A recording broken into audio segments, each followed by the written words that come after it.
Buenas tardes, buenas noches a todos nuestros hermanos, amigos que nos están viendo en esta tarde.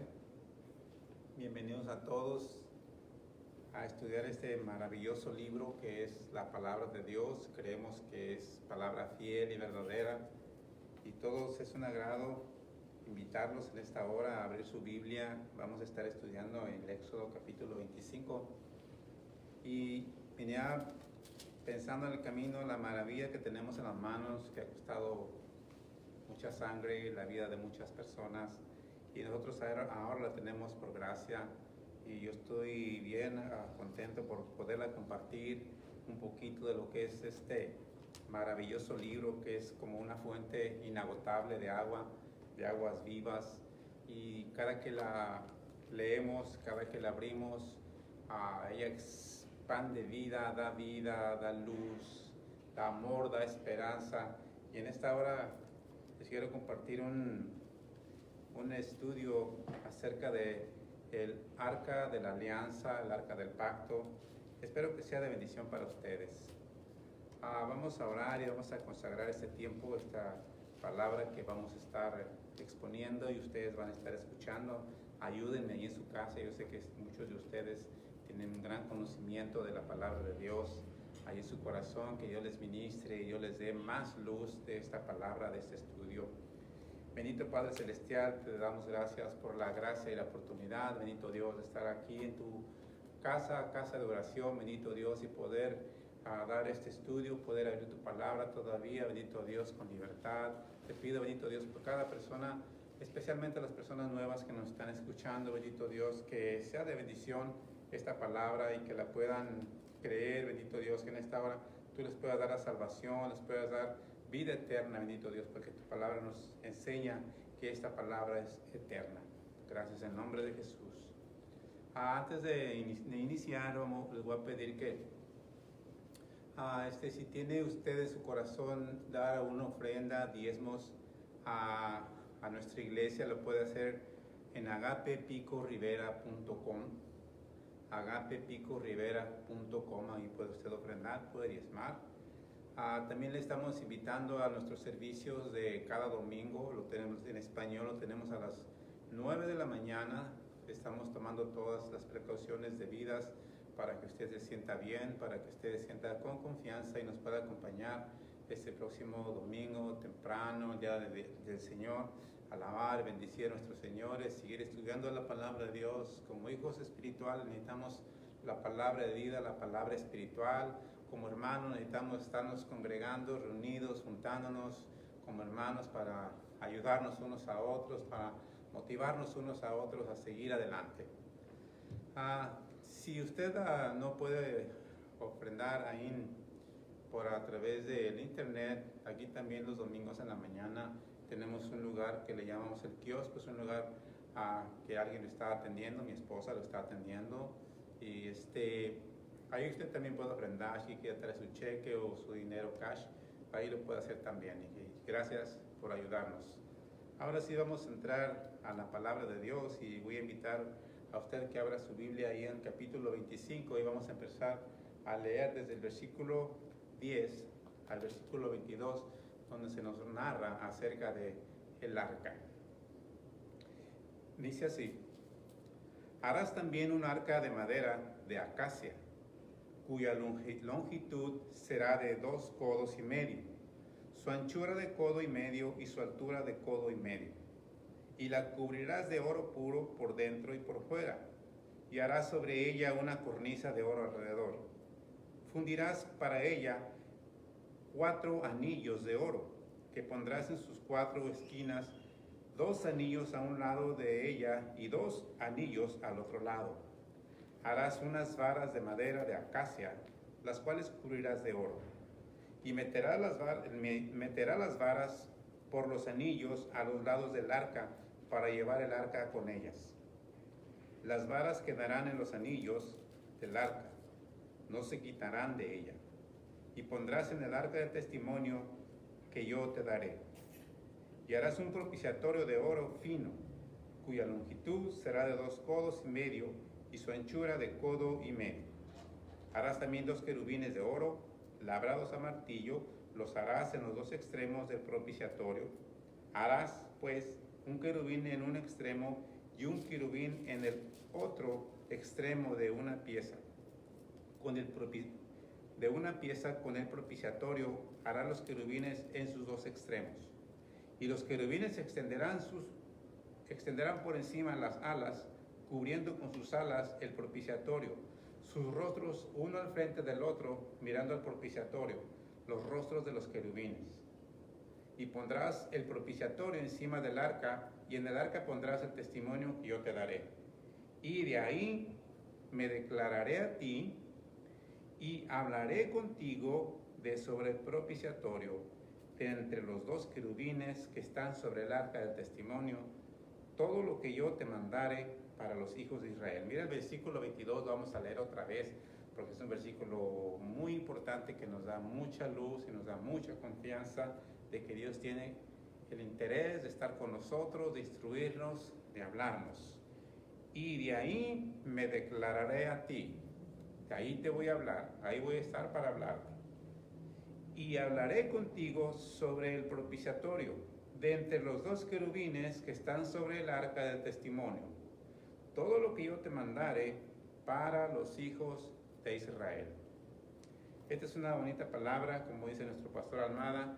Si yo no agrego más nada, el Señor ya lo ministró con la lectura, porque es palabra viva y es palabra eficaz, es palabra de Dios. Voy a hacer un pequeño resumen de lo que encontré en lo que se refiere a esta hermosa arca. El arca del pacto era el símbolo central de la presencia de Dios en el pueblo de Israel. El arca también es llamada el arca del testimonio y también es llamada el arca de Dios. La palabra hebrea para arca es teba, con H al final, la cual significa caja, baúl o ataúd. Esta palabra es usada para referirse al ataúd de José, por allá en Génesis 50:26.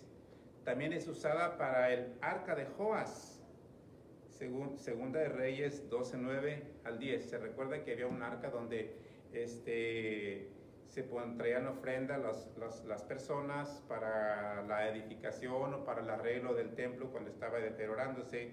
Entonces miramos que hasta los tiempos de Jesús había un lugar donde se ponía la ofrenda, y estas eran las arcas. De ahí también, ahora que nuestros gobiernos están en bancarrota, dicen las arcas están vacías. Se refieren a algo así, que el dinero que da al pueblo ya no es suficiente, o se acabó, se lo llevaron. Entonces, en este tiempo, Joás, para que no se llevara el dinero, hizo una arca para que se guardara el dinero ahí. Entonces, es una forma de entender un poquito qué es la palabra arca. Vamos a ver, el arca tenía una tapa, la cual era llamada el propiciatorio.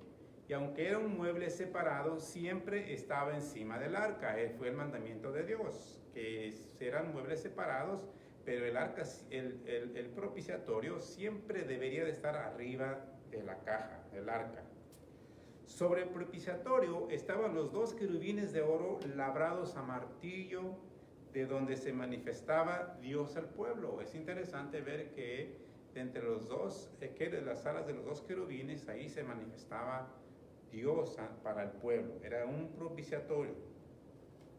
El arca y el propiciatorio deberían de ser hechos de madera de acacia y cubiertas de oro puro. Ahora, ¿qué es la madera de acacia? Se nos dice que había más o menos 1400 especies de madera de acacia, en la cual se usaba, era buena, lo usaban también como medicina, para curaciones y cosas así. También lo usaban para hacer muebles, porque era una excelente madera, y hasta la usaban para hacer arcas, barquillas o barcos, porque era una madera, o es una madera dura y muy duradera. Ahora, vamos a entrar un poquito a la simbología, porque esto nos enseña muchísimas cosas de quién es Jesús, de para qué se necesitaba esta arca, qué era lo que nos enseña el día de hoy. Se ocupaba el oro tanto como la madera para mantener el simbolismo que señalaba a Cristo como Dios y como hombre. Según Colosenses 2:9 dice, porque en Él, o sea en Jesús, en Él habita corporalmente toda la plenitud de la deidad. En Jesús habitaba toda la plenitud de Dios.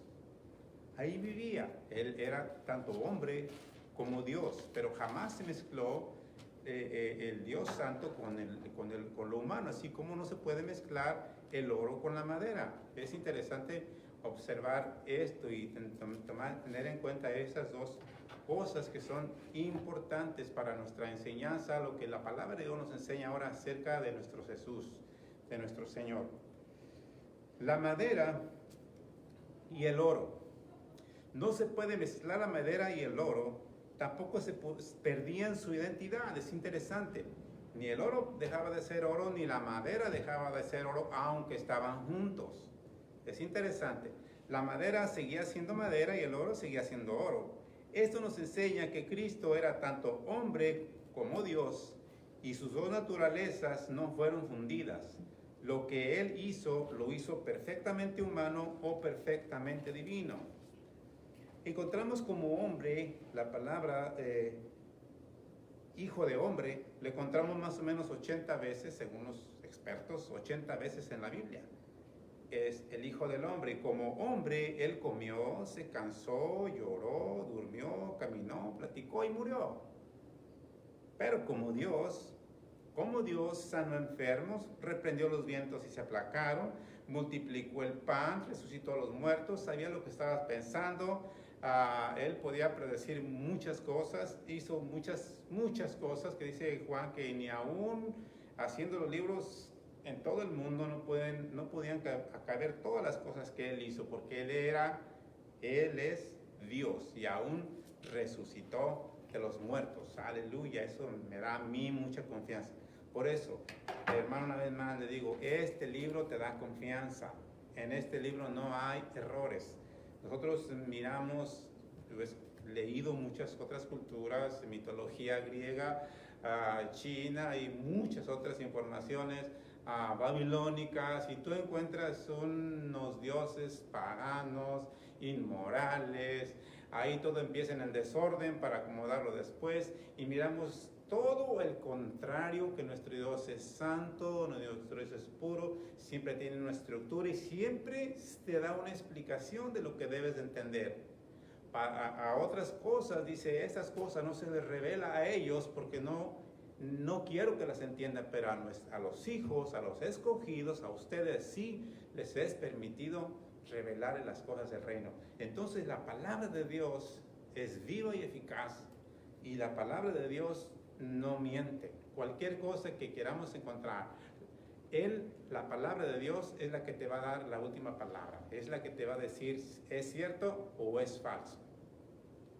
Que hay evolución en el mundo, que venimos de la evolución, pues la Biblia dice que no, que Dios nos hizo a su imagen. Fuimos hechos por sus manos, porque Él quiso. Él hizo los cielos y la tierra y no lo hizo de la nada, no lo hizo, no ocupó a nadie más para venir a hacerlo. Él, por su palabra, dice por allá en el libro de los Hebreos, que Él habló y las cosas fueron. Y que Jesucristo estaba ahí, y Jesucristo estuvo en la creación, y Jesucristo también ordenó todas las cosas, y por su palabra subsisten hasta hoy todas las cosas. Por su palabra, este universo trabaja mucho mejor que un reloj suizo, porque hasta ahorita todavía las cosas están como Dios dijo, hasta que Él diga hasta aquí. Yo creo, porque la palabra de Dios nos da esa grande confianza de que es la palabra de Dios y es cierta. Vamos a seguir adelante. Dice, el origen del tabernáculo y todo su mobiliario. Vamos a ver de dónde viene, cuál fue su origen. Todo su origen su origen viene desde el monte Sinaí. Ese fue dado por el mismo Dios. O sea, la fabricación y toda la ornamentación del arca fueron realizadas por el artesano Bezaleel, fíjense nada más, es interesante esta persona. Esta persona Bezaleel, al cual Dios puso, fíjese lo que Dios puso en esta persona. O cuando Dios quiere dar, te da a manos llenas. Dice, puso espíritu de Dios en sabiduría y en inteligencia y en ciencia y en todo arte. Otra vez, Dios le dio sabiduría, inteligencia, ciencia, en todo arte.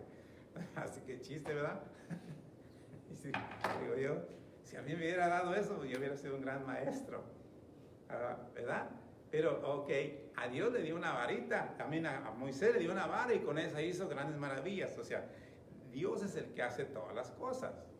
A nosotros, si a veces nos sentimos muy súper inteligentes, bueno, es que Dios así no necesita.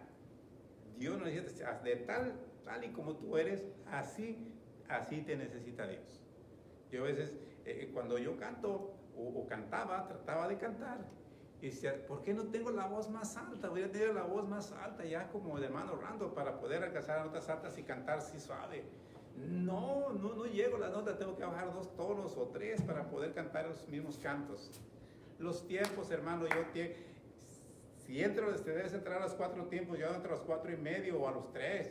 Entonces, esas son cosas que a mí no se me fue dado eso, mas sin embargo a otros les fue dado. Yo no voy a tener envidia por los que otros tienen, sí me gustaría tenerlo y lo he practicado, pero hay personas que tienen ciertos dones porque Dios les dio ese don. Una vez yo enseñaba a una familia, ya me salí un poquito, enseñaba yo a una familia y eran muchachitos pues buenos, y entre ellos había una muchachita muy lista. Entonces me dijo el papá, ¿por qué no me enseña a mis otros hijos igual que a esta? Le digo, pues porque yo no soy Dios, Dios le dio el talento a ella y el otro no les dio. ¿Qué vamos a hacer? Entonces Dios da el talento y gracias a Dios por los talentos. Entonces a este muchacho, creo que era un joven, Dios le da ese tremendo talento, le dio Espíritu de Dios. No, pues... Espíritu de Dios, imagínense, pues esto es lo que nosotros tenemos ahora. Nosotros tenemos lo que necesitamos, el Espíritu de Dios, para hacer las cosas. En los trabajos que yo realizo, ahora yo digo, gracias a Dios, porque es pura gracia lo que yo estoy haciendo. Toda mi vida fui soldador y de repente soy mecánico. Le digo, ¿y ahora de dónde soy mecánico? Me dijo el supervisor, ¿y usted qué es? Le digo, pues, no, le digo, yo le ayudo lo que usted quiera. Le quito una tuerca, déme la llave y yo se la quito. Le digo, ¿cómo llegó aquí? Por la gracia de Dios. Digo, no hay explicación. Muchas veces Dios se vale de nosotros, los que no tenemos tantos talentos, para avergonzar a los que sí tienen y no lo quieren hacer. Entonces, si usted está limitado en talentos, no se preocupe, es candidato para que Dios lo use. Entonces, el arca, fíjese, el arca tiene sus medidas. Dios es un Dios de orden, es un Dios exacto y sabe lo que quiere y sabe lo que va a necesitar. El arca medía 1.20 metros de largo, o sea, no estaba tan largo, y por 75 centímetros de ancho, como más o menos así, y 75 de profundidad, así, no estaba grande. Su forma era en forma de rectángulo y esto facilitaba el traslado en los hombros de los levitas. Nadie podía tocarla ni mirarla adentro o morían. Esto miramos aquí que era un rectángulo, no estaba tan pesado, no estaba tan grande. Ahora yo lo que estaba fijando yo, me hizo un poquito de curiosidad, le digo, ¿y qué tipo de herramientas usaría Bezaleel? Si estaban en el desierto, habían sido esclavos. Él había sido esclavo toda la vida, Moisés había sido esclavo toda la vida, Aarón había sido esclavo toda la vida. Y de repente usted los mira con unos trabajos excelentes. Ahora Dios había dicho que Él quería hacer de esta nación un reino de sacerdotes. ¿Y qué se hace un sacerdote? Están en la presencia de Dios, ministran en la presencia de Dios.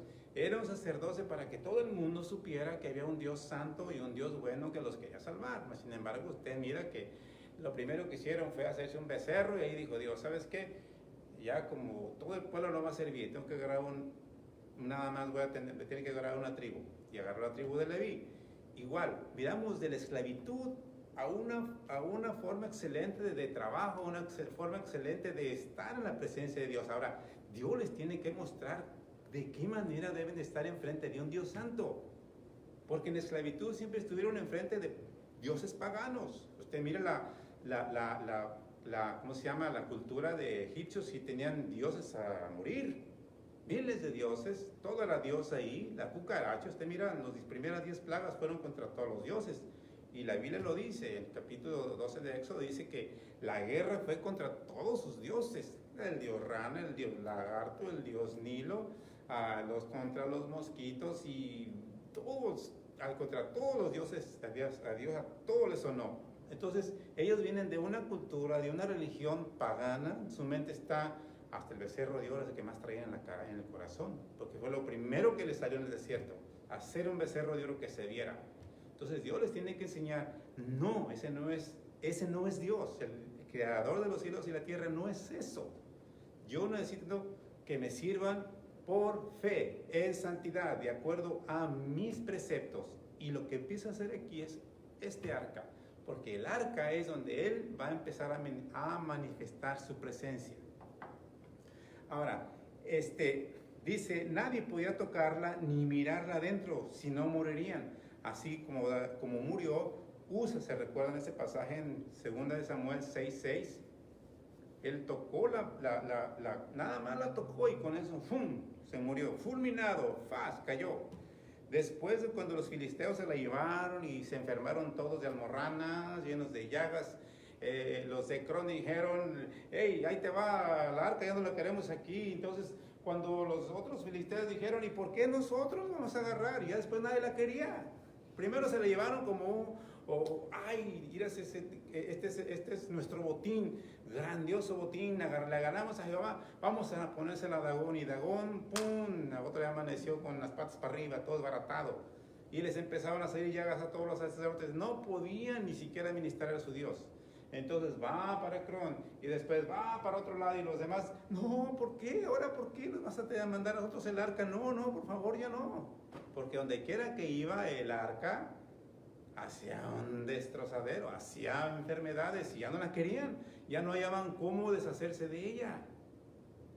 ¿Entiende? Entonces, ya sé, si viera usted el relato, por ahí en el capítulo 5 de 1 Samuel, le va a encontrar de qué manera se deshacen de ella, la mandan en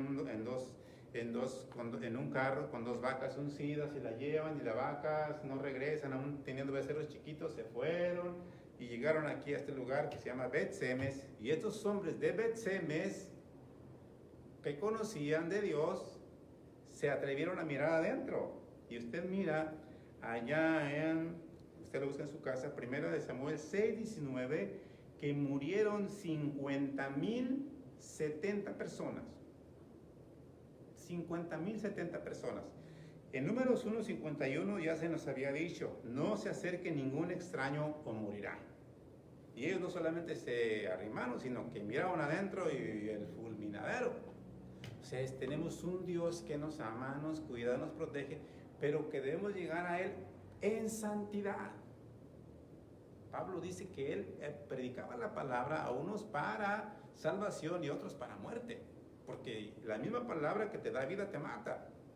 La palabra de Dios es para que tengas vida y vida en abundancia, pero si la desprecias, estás muerto, porque despreciaste al Hijo de Dios, despreciaste la salvación, ya no hay más, no hay otro sacrificio. Entonces, estamos ante este lugar que es el arca, donde se manifiesta un Dios santo y todopoderoso.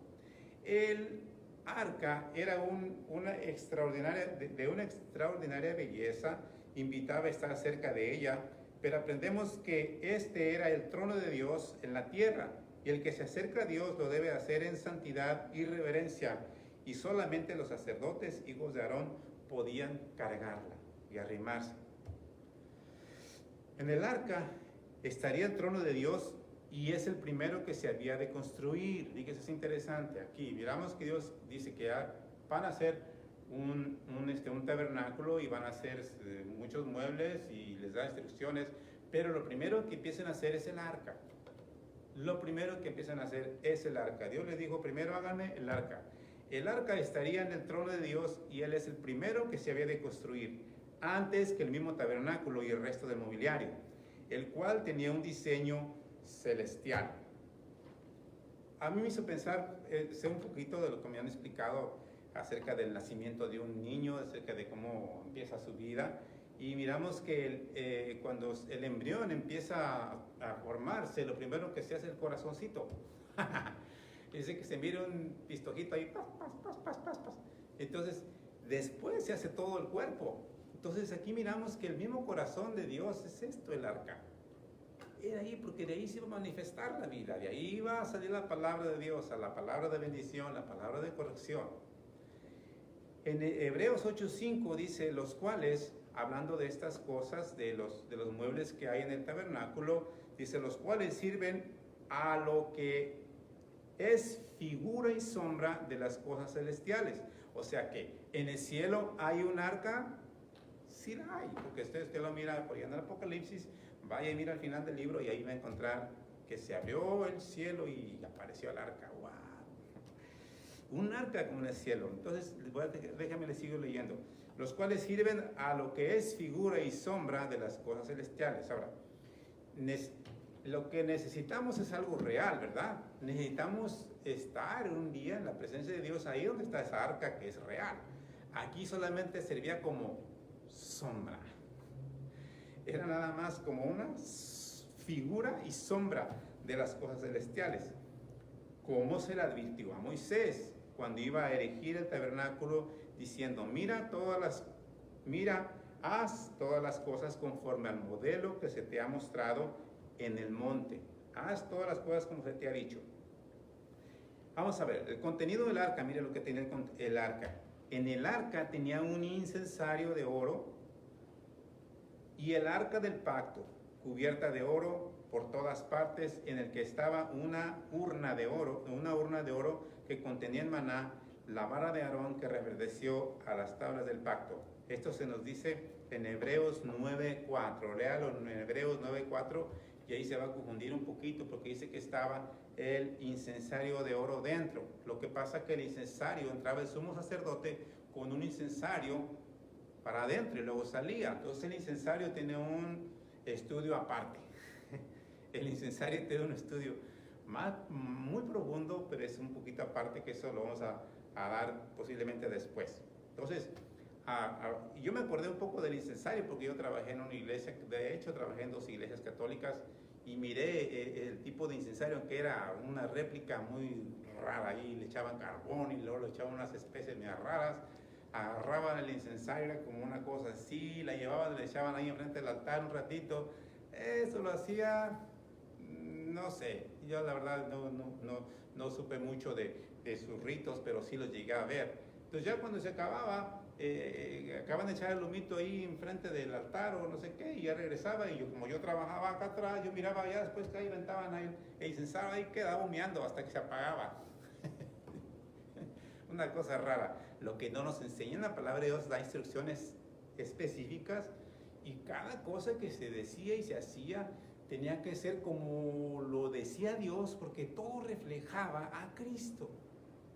Cada cosa que se da aquí minuciosamente, todo nos habla de Cristo, de la belleza de Cristo, de la labor de Cristo, de quién es Él, de lo que hace por nosotros, de lo que ha sido y de lo que va a ser. Por eso tenía que ser todo exactamente como Dios les enseñó.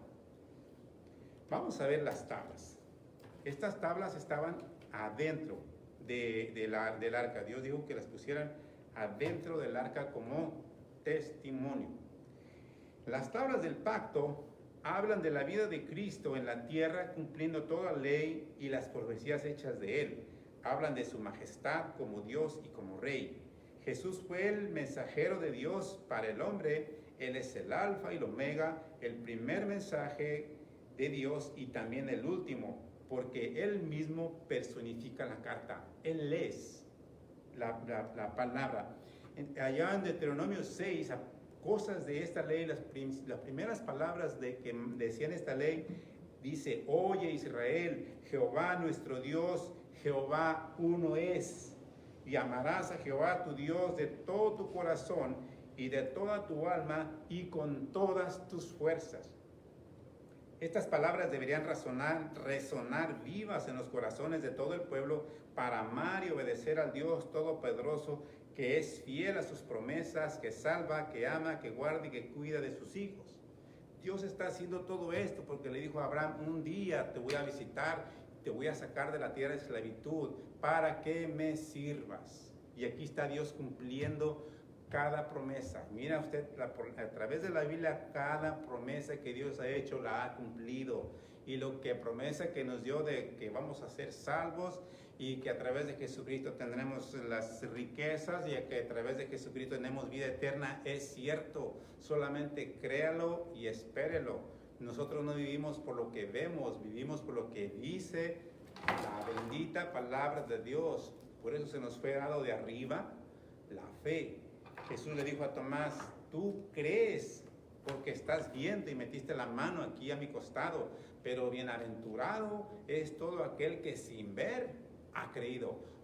O sea que yo tengo más bendición que Tomás, en el sentido de que yo creo sin ver y usted también cree sin ver que Jesús lo salvó y que Jesús lo ama, porque ha habido un cambio en nosotros, porque amamos a Dios, no importan las circunstancias, no importa el COVID, no importa que a veces esté medio encerradillo ahí, medio sin ganas de salir y con cierto temor, pero sabe que Dios lo ama. O sea, usted ha creído en Jesús y Dios es fiel.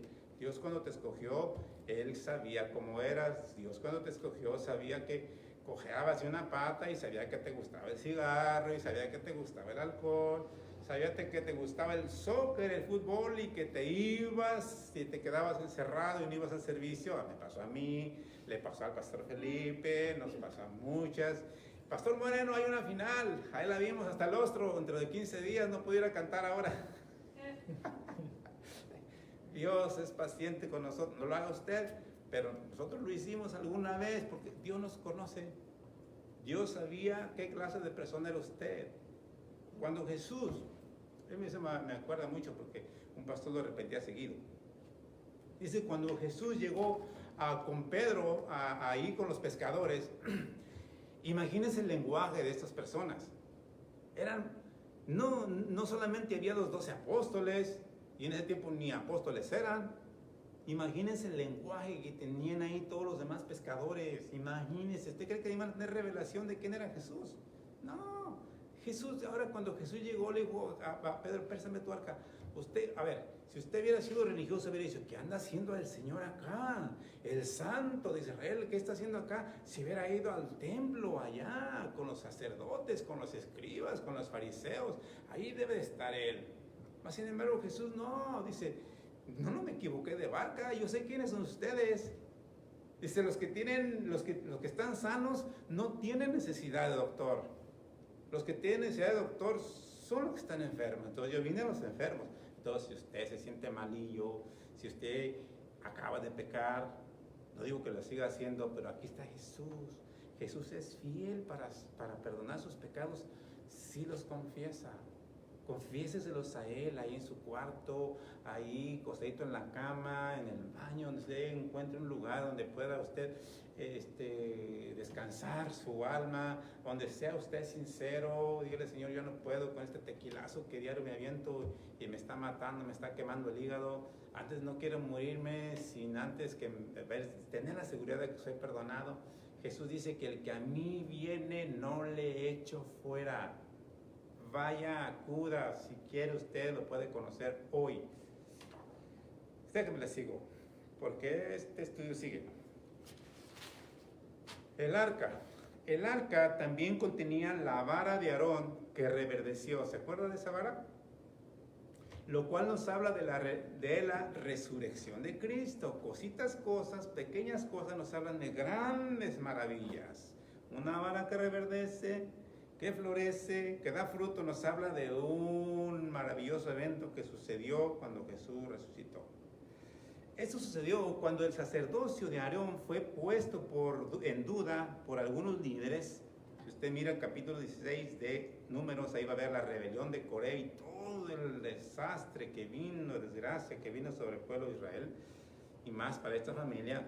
Miramos que de ahí se desencadena toda esta murmuración. Entonces Dios dice, vamos a poner un alto. Voy a decirles de qué manera vamos a hacer esto para que vean a quién escogí yo como sacerdote.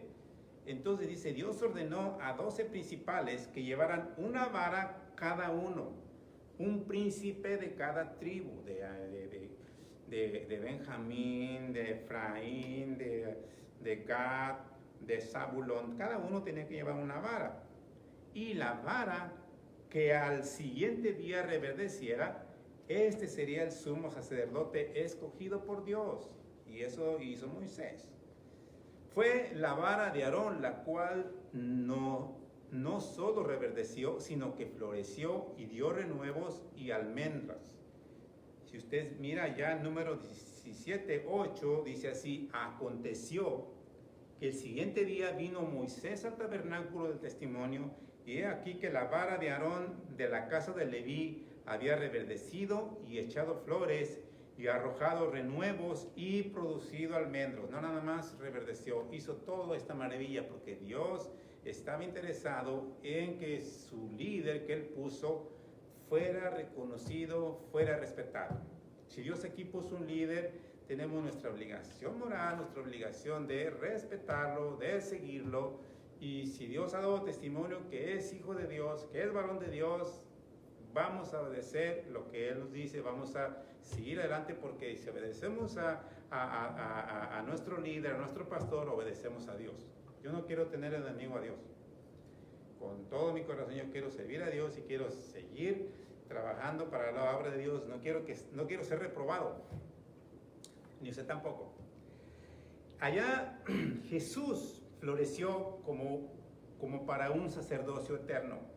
Esto nos enseña, esta resurrección o florecimiento de esta vara nos enseña algo interesante.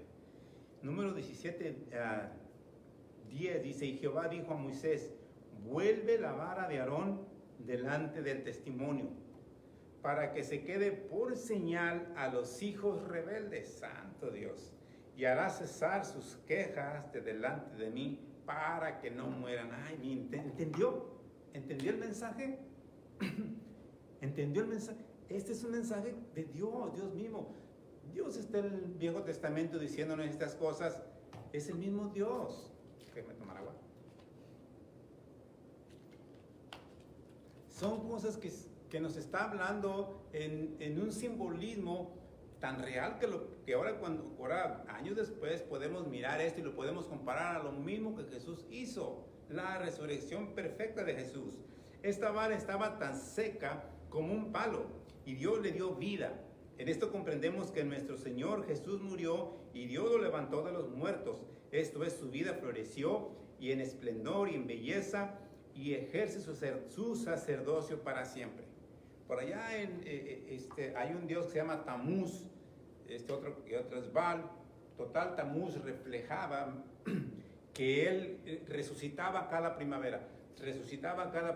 Pero le voy a decir una cosa que no encaja en ese tipo de resurrección, porque aunque las hierbas estén secas, aparentemente los árboles están secos, los palos secos, no es cierto, simplemente no tienen flores o no tienen hojas, pero el palo está verde. Ahí hay vida. Entonces ahí no hay ninguna resurrección. Simplemente vuelve a brotar vuelve a brotar flores y los frutos.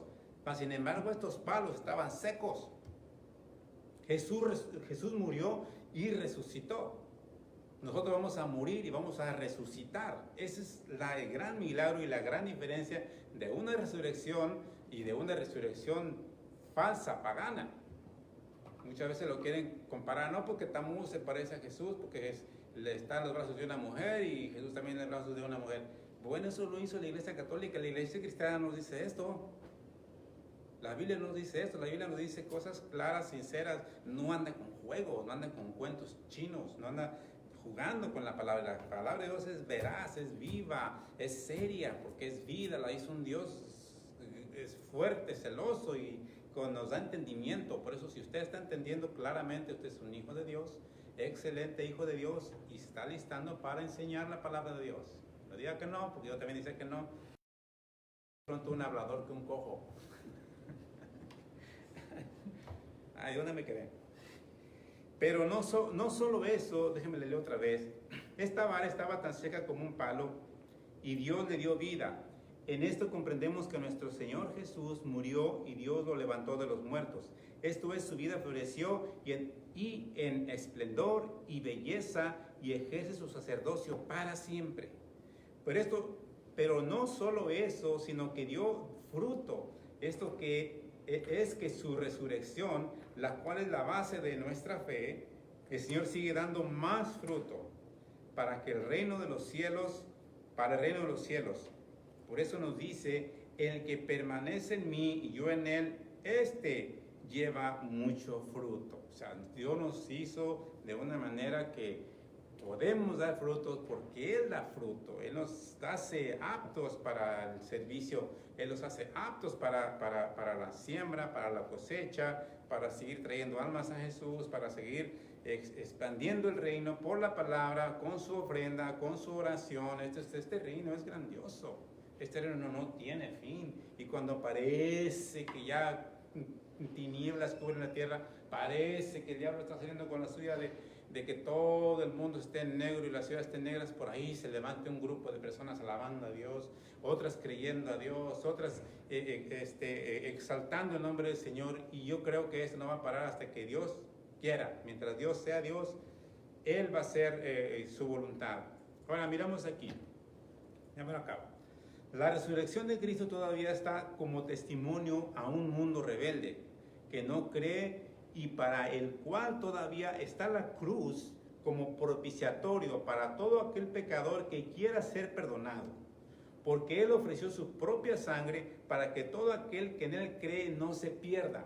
Todavía está la resurrección de Jesucristo dando testimonio de que Jesús murió y resucitó. Así como a estos pueblos de Israel, a estos rebeldes, Dios les dijo, guárdame esa vara como testimonio de que esta vara reverdeció y que Él es el líder.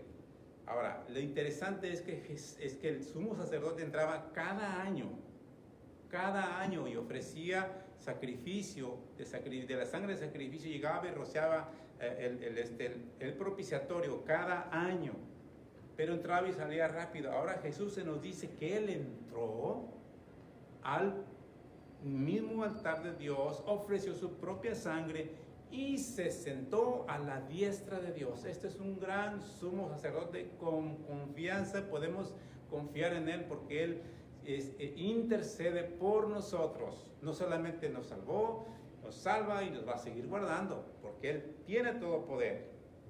El sacerdocio arónico solo entraba una vez cada año y con sangre de sacrificio, con sangre ajena, pero Cristo se ofreció su propia sangre una vez y para siempre, y como sacerdote Él estará intercediendo por nosotros por siempre. La última cosa que tiene aquí es el maná, la urna de maná. Y el maná nos habla de Cristo como el verdadero pan del cielo. Como hijos espirituales necesitamos un alimento espiritual, ¿cierto? Necesitamos un alimento espiritual. Como hijos espirituales, la Biblia nos enseña que comedémoslo a lo natural y lo espiritual a lo espiritual. Soy nacido de nuevo, necesito una comida que vaya de acuerdo a mi nuevo nacimiento. No puedo seguir viendo, alimentándome de los mismos errores que yo vivía antes, o de la misma idolatría, o de los mismos canciones de borracheras, o de las mismas alegrías de borracheras que yo vivía en el pasado, que mi espíritu estaba muerto. Ahora que tengo vida, como hijo de Dios, necesito un alimento especial. Dice la palabra de Dios, y aquí nos enseña que Dios dejó como testimonio este maná que descendió del cielo. Ahora, entendemos porque la palabra nos enseña, allá en Juan 6:33, dice, porque el pan de Dios es aquel que descendió del cielo y da vida al mundo. Interesante. Es Jesús, ahora se nos manifiesta como pan. Todas las cosas que están en el arca y en el tabernáculo hablan de la vida de Jesús. Juan otra vez 6:33 dice, porque el pan de Dios Es pan de Dios, interesante, es pan de Dios, es aquel que descendió del cielo y da vida al mundo. Todo aquel que en él cree, no se pierda mas tenga vida eterna.